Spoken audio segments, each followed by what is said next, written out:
Exams எப்படி attend பண்ணுறது அப்படின்ற எக்ஸாம் டிப்ஸை நான் உங்களுக்கு சொல்லிடுறேன். கண்டிப்பாக உங்களுக்கு எக்ஸாமுக்கு யூஸ்ஃபுல்லாக இருக்கும். ஓகே, ஸோ எக்ஸாம்ஸ்க்கு ப்ரிப்பேர் பண்ணும்போது எப்போவுமே நீங்கள் ப்ரீவியஸ் இயர் கொஷின் பேப்பர்ஸ் படிச்சுப்பீங்க. எது இம்பார்ட்டண்ட் அப்படின்றது உங்களுக்கு ஓரளவு ஐடியா கிடைக்கும். ஓகேவா?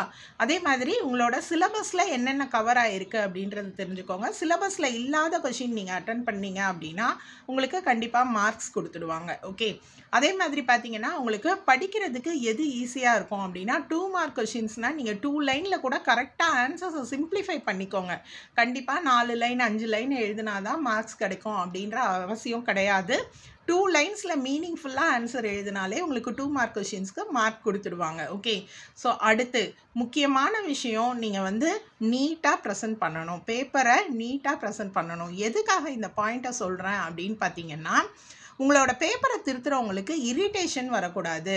அதாவது நீங்கள் அந்த பேப்பரை கொடுக்குற நீட் ப்ரெசன்டேஷன்லேயே எஸ் இவங்க வந்து பாஸ் பண்ணணுன்ற அந்த ரெஸ்பான்சிபிலிட்டியோடு எழுதியிருக்காங்க, இவங்களுக்கு வந்து சப்ஜெக்ட் நாலேஜ் இருக்குது, அந்த மாதிரி ஒரு தோற்றத்தை உங்களோட பேப்பர் ப்ரெசன்டேஷன் கொடுத்தது அப்படின்னா தான் நீங்கள் நல்லாவே மார்க் எடுக்க முடியும். பாஸ் மட்டும் பண்ண முடியாது, உங்களுக்கு பேப்பர் திருத்துறவங்க மார்க்ஸும் நல்லா கொடுப்பாங்க. ஓகேவா? ஸோ எப்படி நீட்டாக ப்ரெசென்ட் பண்ணுறது அப்படின்றத நான் உங்களுக்கு சொல்லிடுறேன்.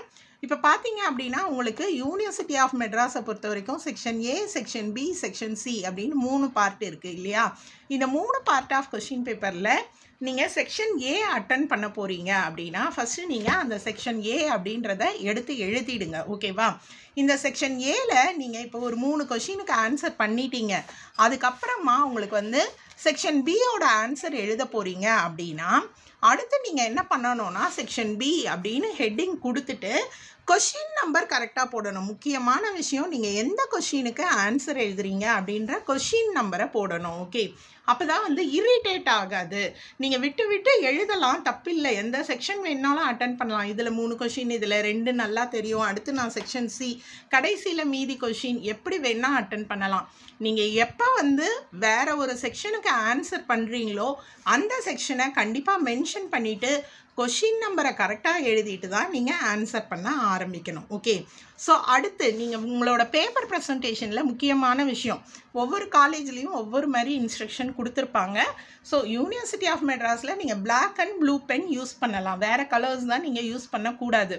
ஒரு வேளை நாட் அலோடு, பிளாக் பென்னும் நாட் அலோடுன்னு உங்களுக்கு இன்ஸ்ட்ரக்ஷன் கொடுத்துருந்தா நீங்கள் ஹெட்டிங் எழுதிட்டு பென்சிலில் என்ன பண்ணலாம், அண்டர்லைன் பண்ணிடலாம் ஹெட்டிங்கை. ஓகேவா? ஸோ இப்போ section A, what is human resource accounting அப்படின்னு உங்களுக்கு கொஷின் கேட்டிருக்காங்க. ஓகேவா? ஸோ நீங்கள் வந்து what is human resource accounting அப்படிலாம் ஃபுல்லாலாம் எழுத தேவையில்லை.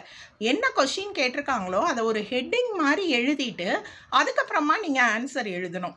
இப்போ வந்து கார்ப்பரேட் சோஷியல் ரெஸ்பான்சிபிலிட்டியை பற்றி கேட்டிருக்காங்க, வாட் இஸ் சிஎஸ்ஆர் அப்படின்னு கேட்டிருக்காங்க. ஸோ அதை வந்து நீங்கள் ஹெட்டிங்காக கொடுத்துட்டு ஆன்சரை எழுதுங்க.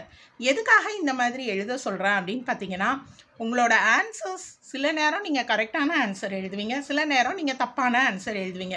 இப்போ இந்த ஹெட்டிங் இல்லை. ஓகேவா? ஸோ இந்த ஆன்சர் ஒரு வேளை ஒரு தப்பான ஆன்சராக இருக்குது அப்படின்னா அதை ரீட் பண்ணிவிட்டு அது எந்த கொஷினுக்குரிய ஆன்சர்ன்றது தெரியல அப்படின்னாலே பேப்பர் திருத்துறவங்களுக்கு ஒரு இரிட்டேஷன் வந்துடும். கண்டிப்பாக ஒரே ஒரு விஷயத்தை நீங்கள் அவாய்ட் பண்ணணும், பேப்பர் திருத்துறவங்க இரிட்டேட் ஆகக்கூடாது. ஓகேவா? ஸோ அப்போ நீங்கள் உங்களோட ஆன்சரை படித்து தான் நம்ம என்ன கொஷின் அப்படின்றத தெரிஞ்சுக்கணுன்றது அவசியம் இல்லை. ஓகேவா? ஸோ அப்படியே மனப்பாடமாக இருக்காதா பேப்பர் திருத்துறவங்களுக்கு அப்படின்னா இருக்கும். பட் அது நீங்கள் எழுதுகிற ஆன்சரை படித்து தான் கொஷினை தெரிஞ்சுக்கணுன்ற அவசியம் இல்லை. சம்டைம்ஸ் நீங்கள் கொஷின் நம்பர் கூட மாற்றி எழுதிடுவீங்க இல்லையா? ஸோ 2 மார்க்காக இருந்தாலும் சரி, 5 மார்க்காக இருந்தாலும் சரி, 10 மார்க்காக இருந்தாலும் சரி, நீங்கள் எந்த கொஷினுக்கு ஆன்சர் எழுத போகிறீங்க ஃபஸ்ட்டு ஹெட்டிங் கொடுத்துடுங்க. ப்ளூ பெனில் எழுதுனா பென்சிலில் அண்டர்லைன் பண்ணிவிடுங்க, இல்லை நீங்கள் பிளாக் பெனில் எழுதிட்டு ஆன்சர் எழுதலாம். ஓகே, ஸோ அதே மாதிரி அடுத்த விஷயம் பார்த்தீங்க அப்படின்னா உங்களோட 2 மார்க் நான் ஏற்கனவே சொன்ன மாதிரி 2 லைன்ஸில் சிம்பிள் ஆன்சராகவே தாராளமாக இருக்கலாம். இந்த மாதிரி உங்களுக்கு அப்ரிவேஷன்ஸ் இருக்கக்கூடிய கொஷின்னா ஃபஸ்ட்டு அப்ரிவேஷனை எழுதிடுங்க. சிஎஸ்ஆர் அப்படின்னா கார்ப்பரேட் சோஷியல் ரெஸ்பான்சிபிலிட்டி, அதை நீங்கள் ஃபஸ்ட்டு எழுதிடுங்க. அதுக்கப்புறம் அதுக்கு ஒரு மீனிங்கை கொடுங்க. ஓகேவா? அதே மாதிரி பாயிண்ட்ஸ் இருக்கக்கூடிய கொஷின், அட்வான்டேஜஸ் ஆஃப் ட்ரைனிங்னு இருக்குது இல்லையா? ஸோ இந்த மாதிரி பாயிண்ட்ஸ் எல்லாம் இருக்குது அப்படின்னா சைடில் நீங்கள் ஒரு டாட்டோ ஒரு ஸ்டாரோ சம்திங் சம்திங் ஏதோ ஒன்று கொடுத்து அந்த பேப்பரை வந்து நீட்டாக ப்ரெசென்ட் பண்ணணும். ஓகே, ஸோ தொடர்ந்து வந்து அதே மாதிரி ஒரு 5 மார்க் கொஷின், ஒரு 10 மார்க் கொஷின் அப்படின்னா நான் எப்போவுமே சொல்லிட்டேன், அது எந்த மாதிரி கொஷினாக இருந்தாலும் சரி, உங்களுக்கு புக்கில் சைட் ஹெட்டிங்கே கொடுக்கலன்னா கூட அந்த பாயிண்ட்ஸை வந்து ஒரு ஹிண்ட் மாதிரி அழகாக நீங்கள் இந்த மாதிரி ட்ரா பண்ணலாம். ஓகே, ஸோ ஃபார் எக்ஸாம்பிள் இது வந்து செக்ஷன் பி கொஷின்னு வச்சுக்கோங்களேன். Human resource accounting methods heading போட்டுட்டு இந்த மாதிரி டயக்ராம் அப்படின்றது எல்லாமே ஒரே மாதிரி டயக்ராமாக தான் இருக்கணும்னு அவசியம் இல்லை. இந்த மாதிரி எழுதலாம், ரவுண்ட் பண்ணி எழுதலாம். உங்களுக்கு வந்து நான் இப்போ வீடியோ போட்டிருக்கேன் இல்லையா, அதில் இந்த 5 மார்க் 10 மார்க்குக்கு இந்த கீ ஆன்சரை தான் போட்டிருப்பேன். ஸோ பார்த்தீங்கன்னா ஒவ்வொன்றுத்துலேயுமே ஒவ்வொரு மாதிரி டயக்ராமேட்டிக் ப்ரெசன்டேஷன் தான் இருக்கும். ஸோ இதை பார்த்ததுமே உங்களுக்கு வந்து அங்கே பேப்பர் திருத்துறவங்களுக்கு ஓகே சப்ஜெக்ட் ரிலேட்டடாக ஆன்சர் இருக்குது, இந்த சப்ஜெக்ட் தெரிஞ்சிருக்கு, மெயின் ஹெட்டிங்ஸ் தெரிஞ்சிருக்கு. ஸோ அடுத்து அவங்களுக்கு வந்து நீங்கள் எலாபரேட்டாக கீழே எக்ஸ்பிளைன் பண்ணி எழுதுறீங்க இல்லையா, அதை படித்து தான் ஆகணும் அப்படின்னு தோணாது. அதாவது உங்கள் பேப்பரை திருத்தும் போது நீங்கள் வந்து அந்த இம்ப்ரெஷன் கொடுத்துடணும், நான் நல்லா எழுதியிருக்கேன், நான் படித்து தான் எழுதியிருக்கேன் அப்படின்றது. நீங்கள் இந்த மாதிரி side headings, key notes, key points எல்லாம் கொடுத்து எழுதினாலே அழகாக தெரியும். இல்லைன்னா நீங்கள் பாயிண்ட்ஸாக எழுதுறதா இருந்தால் நான் சொன்னேன் இல்லையா, இந்த மாதிரி ஸ்டாரு ஹெட்டிங் சம்திங் ஏதோ போட்டு நல்லா டயக்ராமேட்டிக்காக ப்ரெசென்ட் பண்ணுங்கள்.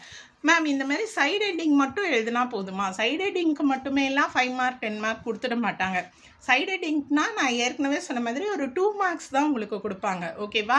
ஸோ கீழே கண்டிப்பாக அதோட எக்ஸ்ப்ளனேஷன் நீங்கள் எழுதியாகணும். இப்போ பாருங்கள், இந்த காஸ்ட் பேஸ்ட் அப்ரோச் அதை பற்றி ஒரு 3 லைன் 4 லைன் எழுதணும். ஸோ இதில் இத்தனை அப்ரோச் இருக்குது இல்லையா, இதை பற்றி நீங்கள் ஒவ்வொன்றும் 4 லைனோ 5 லைனோ எலாபரேட் பண்ணி எழுதினா ஒரு 5 மார்க் கொஷினுக்கு அடுத்த பேஜ்லேயும் எழுதி முடிக்கிற மாதிரி இருக்கும். ஓகேவா? அப்போ உங்களுக்கு மார்க்ஸ் கண்டிப்பாக கிடைக்கும்.